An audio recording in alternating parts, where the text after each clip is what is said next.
Salam sejahtera Bapak Ibu Saudara sekalian.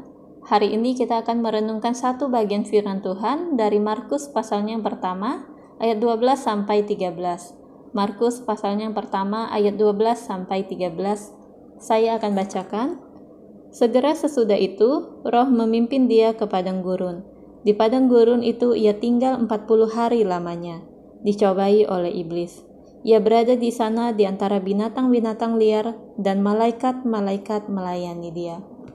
Bapak Ibu Saudara, bagian firman Tuhan ini mengisahkan tentang pencobaan Tuhan Yesus di padang gurun.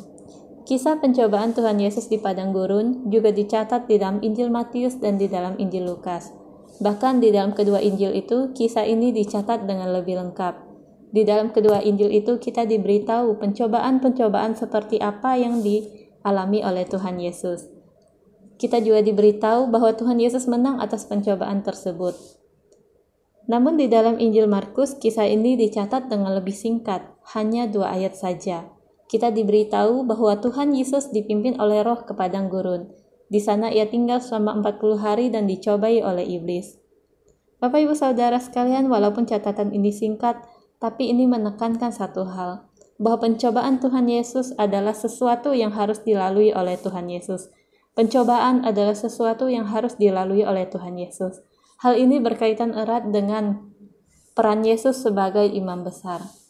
Di dalam Ibrani pasal 4 ayat 15, firman Tuhan berkata, sebab imam besar yang kita punya bukanlah imam besar yang tidak dapat turut merasakan kelemahan-kelemahan kita.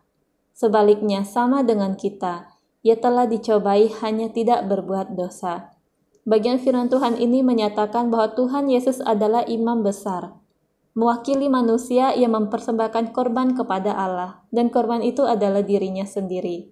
Dan karena hal ini, manusia dimungkinkan untuk berelasi dengan Allah. Dan sebagai imam besar, Tuhan Yesus adalah imam besar yang tahu pergumulan-pergumulan dan kesulitan-kesulitan kita.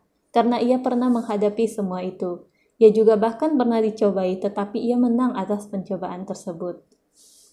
Bapak Ibu Saudara sekalian, selama kita hidup di dunia ini, pencobaan bisa datang kapanpun dan dalam bentuk apapun. Dalam bentuk masalah keluarga mungkin, masalah keuangan, masalah kesehatan. Mungkin ada di antara Bapak Ibu yang saat ini sedang menghadapi pencobaan. Dan bagian firman Tuhan hari ini mengingatkan kita bahwa Tuhan Yesus adalah imam besar yang tahu kesulitan kita dan dia pernah menang atas pencobaan.